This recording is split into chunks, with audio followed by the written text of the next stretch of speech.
गोली मारकर कौन सा रिलीजियस नारा क्यों लगाते आप? इनको आप आतंकवादी नहीं कहेंगे तो क्या कहेंगे? देशभक्त कहेंगे इनको आप?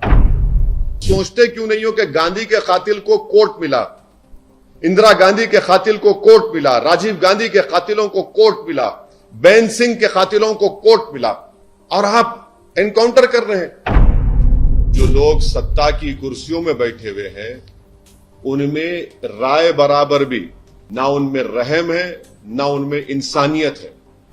और जो लोग टीवी के स्टूडियोज में बैठकर जश्न मना रहे थे एनकाउंटर का, शर्म से डूब मरो तुम लोग वल्चर्स हो। अब खाओ उन लाशों को जो पड़ी हुई वहां पर। ये जो कल हत्या हुई है इसकी पूरी जिम्मेदारी उत्तर प्रदेश के मुख्यमंत्री पर आयद होती है। उत्तर प्रदेश के मुख्यमंत्री में अगर कॉन्स्टिट्यूशनल मोरालिटी जिंदा है तो उनको अपने पद को छोड़ना पड़ेगा। प्रधानमंत्री पॉन्टियस पायलट की तरह एक्ट कर रहे हैं। He is acting like the Pontius Pilate. Uttar Pradesh में बीजेपी की सरकार रूल ऑफ लॉ के तहत सरकार को नहीं चला रही है बल्कि रूल बाय गन को चला रही है।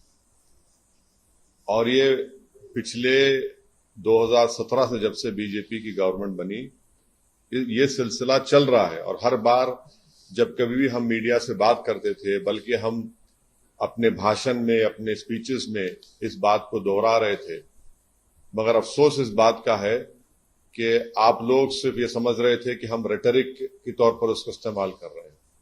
हम आप लोगों को और देश के सामने आंकड़े रखे कि कैसे लोगों को गोली से निशाना बनाया जा रहा है और जिससे भारत का संविधान में लोगों का यकीन कम होगा, जिससे हमारे कोर्ट्स में, जजेस में, पब्लिक प्रोसिक्यूटर को उनका काम करने की इजाजत नहीं दी जा रही थी।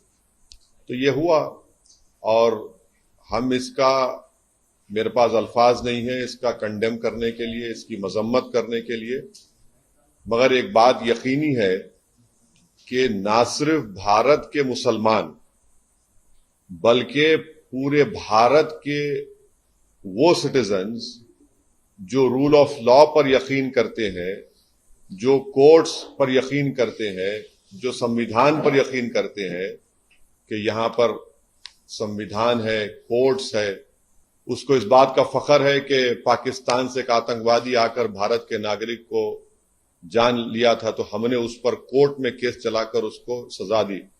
आज वो सब लोग कमजोर और अपने आप को गैर महफूज समझ रहे हैं। और ये इसलिए हुआ क्योंकि जो लोग सत्ता की कुर्सियों में बैठे हुए हैं उनमें राय बराबर भी, जो अंग्रेजी का वर्ड है, ना कंपैशन है ना उनमें ह्यूमैनिटी है, ना उनमें रहम है ना उनमें इंसानियत है। ये जो कल का वाकया हुआ, आप बताइए मेरे को, ये तो कोई ऐसा नहीं है कि कोई जाकर फौरन किसी को गोली मार दिया। आप उनका वेपन चलाने का तरीका देखो। आप जिस तरीके से वो लोग आए और उनका हाथ स्टिल है एकदम। मुझे भी वेपन चलाना आता है, मैं भी एक एक्सपर्ट के साथ ट्रेनिंग लिया हूं अपनी सेल्फ डिफेंस के लिए।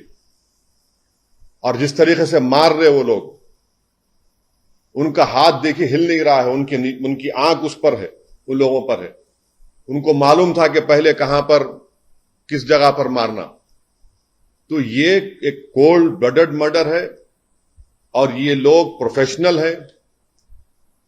और कितना इसमें उत्तर प्रदेश की बीजेपी की सरकार का इसमें रोल है, कितना इसमें ये कौन लोग हैं जो जाकर पुलिस की मौजूदगी में और मीडिया की मौजूदगी में, बल्कि लाइव टेलीकास्ट भी हो रहा था, वो इस तरह का कोल्ड ब्लडेड मर्डर करते हैं। तो ये इसके लिए जरूरी है कि सुप्रीम कोर्ट मॉनिटर्ड इसमें इन्वेस्टिगेशन होनी चाहिए, कमेटी बननी चाहिए। मैं सुप्रीम कोर्ट से दरखास्त करता हूं, प्लीड करता हूं क्योंकि 28 मार्च के दिन सुप्रीम कोर्ट ने एक फैसला दिया था कि कल जो लोग मारे गए उसमें से एक शख्स ने, जो एक मुसलमान एक्स एमपी है, जो एक मुसलमान एक्स एमपी है, वो कोर्ट को गए थे कि मेरी जान को खतरा है सुप्रीम कोर्ट को। तो सुप्रीम कोर्ट ने यह कहा था कि जब आप जुडिशियल कस्टडी में है और आपको पुलिस कस्टडी में लेकर जा रहे तो स्टेट की जिम्मेदारी है। अब सुप्रीम कोर्ट इस मसले को सोमोटो ले और सुप्रीम कोर्ट एक कमेटी बनाए, सुप्रीम कोर्ट एक इन्वेस्टिगेशन टीम बनाए, टाइम बाउंड तरीके से उनको टाइम दिया जाए और उस इन्वेस्टिगेशन टीम में उत्तर प्रदेश का कोई भी ऑफिसर ना हो।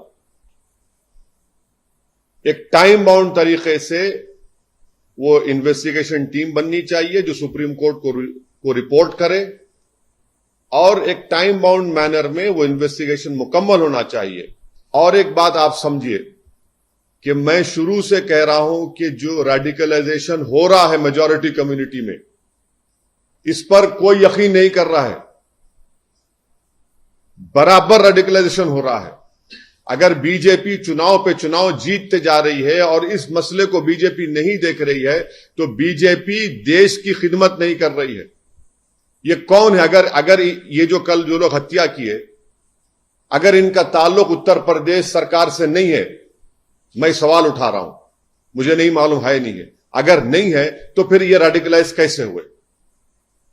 और बीजेपी इसको ब्रश असाइड करती है, नहीं कुछ हो नहीं रहा है। अरे भाई कैसा नहीं हो रहा है? देखो ना ये लोग कौन है।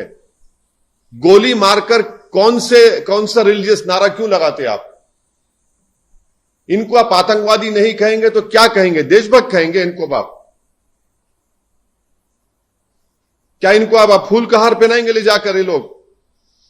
और जो लोग टीवी के स्टूडियोज में बैठकर जश्न मना रहे थे एनकाउंटर का, शर्म से डूब मरो तुम लोग वल्चर्स हो। अब खाओ उन लाशों को जो पड़ी हुई वहां पर। आप जश्न मना रहे थे ना एनकाउंटर का, अब देखिए क्या हो रहा है। ये क्यों आप भूल रहे हैं कि आज बीजेपी सत्ता में, कल कोई और होगा तो यही नंगा नाच चलेगा, यही इंसानियत के ऊपर ये बर्बादी होगी। जब क्या करेंगे आप लोग? जश्न मना रहे थे, मनाइए जश्न आज आप। हम यही कह रहे थे कि जश्न मनाओ जब जमहूरियत कामयाब होगी, जश्न मनाओ जब कोर्ट सजा देगा, जश्न मनाओ जब संविधान और मजबूत होगा, लोकतंत्र मजबूत होगा। मगर आप लोग जश्न मना रहे हैं कि हो गया एनकाउंटर। अब देखिए, पहले जब तक लाइव विजुअल्स नहीं आए थे, कई टीवी चैनल चला दिया, एनकाउंटर हो गया उन लोगों का। उसके बाद जैसे ही मीडिया के सामने पिक्चर्स आए कि मीडिया की मौजूदगी में एनकाउंटर हुआ, वो पूरे जो चील कौवे हैं खामोश बैठ गए। उनको समझ में नहीं आया कि अब कैसा उसका दिफा करें, कैसा उसको जस्टिफाई करें। इसीलिए हम कह रहे हैं कि आप समझिए इस बात को, एनकाउंटर सॉल्यूशन नहीं है, बल्कि मैं आपके जरिए से देश को याद दिलाना चाहता हूं कि यही इस तरह के सिलसिला शुरू हुआ था जब विश्वनाथ प्रताप सिंह के भाई की हत्या हुई थी 89 में। 1989 से सिलसिला चल रहा है जब ये टास्क फोर्स बनाई गई थी। हर किसी को आप मार देंगे गोली तो फिर कोर्ट किस लिए भाई? अदालत किस लिए? अरे जो लोग जश्न मना रहे हैं, जो लोग एनकाउंटर में भरोसा करते हैं, अरे भाई तुम सोचते क्यों नहीं हो कि गांधी के कातिल को कोर्ट मिला, इंदिरा गांधी के कातिल को कोर्ट मिला, राजीव गांधी के कातिलों को कोर्ट मिला, बेन सिंह के कातिलों को कोर्ट मिला, और आप एनकाउंटर कर रहे हैं। ये जो कल हत्या हुई है इसकी पूरी जिम्मेदारी उत्तर प्रदेश के मुख्यमंत्री पर आयद होती है। उत्तर प्रदेश के मुख्यमंत्री में अगर कॉन्स्टिट्यूशनल मोरालिटी जिंदा है तो उनको अपने पद को छोड़ना पड़ेगा। और देश के प्रधानमंत्री से हम यह कहना चाह रहे हैं कि ये सबका साथ, सबका विकास, सबका विश्वास की जो आप बातें करते हैं, मुझे तो याद आ रहा है एक अंग्रेजी का एक है कि प्रधानमंत्री पॉन्टियस पायलट की तरह एक्ट कर रहे हैं। He is acting like a Pontius Pilate. मेरी गाड़ी पर हमला हुआ, मैं जो कल देखा हूं नजारे को, पूरा मुझसे ऐसे हुआ था, पूरा उसी तरह के नारे लगा रहे थे वो लोग, उसी तरह से गोली चला रहे थे। यह अलग बात है कि मेरा टाइम नहीं था उस दिन, मगर हम समझ नहीं रहे हैं। हम खुशी मना रहे हैं कि मरने वाला मुसलमान है तो कोई बात नहीं, मरने वाला कोई और है, पॉलिटिकल अपोनेंट है, कोई बात नहीं। अरे भाई, आप मारकर संविधान को, रूल ऑफ लॉ को कमजोर कर रहे हैं। आप हमेशा सत्ता में नहीं रहने वाले हैं, तारीख गवाह है। जब आप सत्ता में नहीं रहेंगे, कोई और रहेगा और वो इसी तरह की शैतानियत कोई करेगा, तो तब आप क्या करेंगे? रोएंगे, पुकारेंगे। तो हम यह डिमांड करते हैं कि ये पूरी जिम्मेदारी उत्तर प्रदेश के मुख्यमंत्री पर आती है, क्योंकि उन्होंने उत्तर प्रदेश की विधानसभा में खड़े होकर कहा था कि मिट्टी में मिला देंगे। देखो, आपने ये कहा ना, ये कोई जबान है एक देश के सबसे बड़े प्रदेश के मुख्यमंत्री की, जो बीजेपी के लोग उनको नरेंद्र मोदी के बाद या उनसे पहले प्रधानमंत्री बनाना चाहते हैं। शायद 2024 में बना देंगे या 29 में, नहीं मालूम, या प्रोजेक्ट कर देंगे। ये जबान है, एक मुख्यमंत्री की जबान होती है क्या? बताइए आप। नहीं, एक मिनट सुनिए, मुझे मुकम्मल करने दीजिए। हम डिमांड ये करते हैं कि उत्तर प्रदेश के मुख्यमंत्री इस्तीफा दें। दूसरा में डिमांड करते हैं कि सुप्रीम कोर्ट एक इन्वेस्टिगेशन टीम को बनाए, सुमोटो सुप्रीम कोर्ट ले। हम प्लीड करते सुप्रीम कोर्ट से, ये उसी वक्त रुकेगा जब नहीं रुकेगा, वरना ये चलता रहेगा। 4 दिन 5 दिन के बाद फिर शुरू हो जाएगा। और वो इन्वेस्टिगेशन टीम में सुप्रीम कोर्ट उन लोगों को रखे जिनका ताल्लुक उत्तर प्रदेश से ना हो, क्योंकि ऊपर से लेकर नीचे तक इसमें लोग होंगे। कहां से इनको हथियार आया, किसने कहा उनको वहां पर जाओ, किसने उनको इस तरह की बातें कही, ये सब चीजें निकलनी चाहिए, टाइम बाउंड। और दूसरी चीज, संविधान में आर्टिकल 311 है, और आर्टिकल 311 के तहत उन तमाम पुलिस ऑफिसर्स को निकालना चाहिए नौकरी से। सस्पेंशन नहीं, बल्कि अंडर संविधान के आर्टिकल 311 के तहत उनको सर्विस से निकालना चाहिए। जब इन्वेस्टिगेशन टीम की रिपोर्ट आ जाएगी टाइम बाउंड मैनर में, सुप्रीम कोर्ट के पास ये एक्स मुस्लिम एक्स एमपी गए थे। सुप्रीम कोर्ट ने कहा कि स्टेट की जिम्मेदारी है, स्टेट ने देखिए क्या क्या हो गया स्टेट के मौजूदगी में। तो ये हमारा डिमांड है, और हम उत्तर प्रदेश के बीजेपी की गवर्नमेंट से अपील करते हैं कि जो मुस्लिम एक्स एमपी का हत्या की गई है, उनके 2 बेटे जुवेनाइल होम में, उनको छोड़े आप। आपके पास राइट है उनको छोड़ने का, ताकि वो अपने वालिद के, मरहूम वालिद के तदफीन में शामिल हो सकें। इतना तो आप कर सकते हैं ना। दूसरा 2 तो खैर उसको बेल लेना पड़ेगा, कोर्ट में जाना भी। तो जुवेनाइल होम में है 2 बच्चे, छोड़िए उन लोगों को आप। ये ठीक नहीं हो रहा है। हम बोल रहे हैं बार बार कि ये उत्तर प्रदेश के लिए ठीक नहीं है, देश के लिए ठीक नहीं। आज हर वो भारत का नागरिक, मुसलमान के साथ जो भी भारत पर फख्र करता है, वो अपने आप को कमजोर और गैर महफूज समझ रहा है।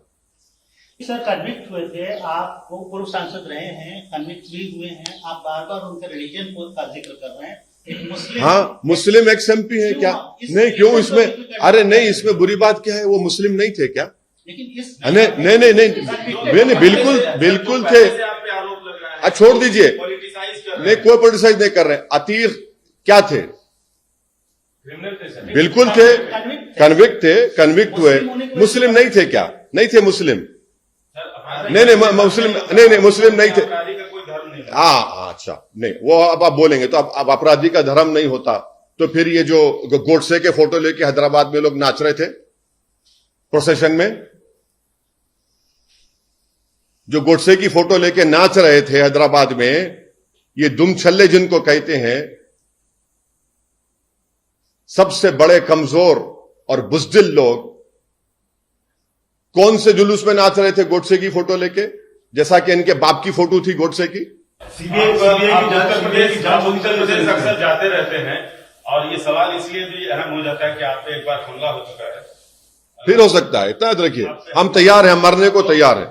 नहीं, अगर नहीं, मैं मरने को, देखिए, मैं मरने को तैयार हूं, मैं मरने को तैयार हूं। मुझे मालूम हो सकता है करेंगे वो लोग। वो देखिए, आप जब तक रेडिकलाइजेशन को नहीं रोकेंगे, चाहे किसी समुदाय का हो, आप रेडिकलाइजेशन को रोकिए, वरना याद रखिए, रेडिकलाइजेशन इस दीमक की तरह इस मुल्क को कमजोर कर देगा। किसी समुदाय का रेडिकलाइजेशन हो, मुल्क के लिए ठीक नहीं है। सवाल पूरा नहीं हुआ। उत्तर प्रदेश जाएंगे आप? बिल्कुल ऐसे माहौल में क्यों नहीं जाएंगे? क्यों नहीं जाएंगे? जब प्यार किया तो डरना क्या? जाएंगे बराबर। मेरे मुकद्दर में जो फैसला अल्लाह लिख चुका है वो होगा, होके रहेगा। मेरी जिंदगी की हद उसी वक्त तक है जब तक अल्लाह फैसला करेगा। जब जिस दिन अल्लाह फैसला करेगा मेरी जिंदगी खत्म हो जाएगी। मगर मैं डर कर, घुट घुट कर अपनी जिंदगी नहीं गुजार सकता। और यकीनन मैं जाऊंगा, अपनी पार्टी का काम करूंगा। मगर ये क्या है? आप समझ रहे हैं कि किसी को गोली मार देंगे और इस तरह करेंगे तो कोई डर के खामोश हो जाएंगे? ये वक्त तो इन लोगों के खिलाफ बेखौफ होकर मुकाबला करना है, देश के लिए करना है। ऐसे लोगों के खिलाफ उठकर बोलना और लड़ना जरूरी है। वरना याद रखिए, हमारी जो आने वाली नस्ल है, ये जो छोटे बच्चे कल इस भारत के मुस्तकबिल हैं, जो भारत को लेके जाएंगे, वो हमसे पूछेंगे कि जब रूल ऑफ लॉ को बर्बाद किया जा रहा था और गोलियों से रूल कर रहा था, तो आप लोग खामोश क्यों बन के बैठ गए? तो हमको अपने देश के लिए, संविधान के लिए, नेचुरल जस्टिस के लिए हमको बेखौफ होकर इनके खिलाफ बोलना पड़ेगा।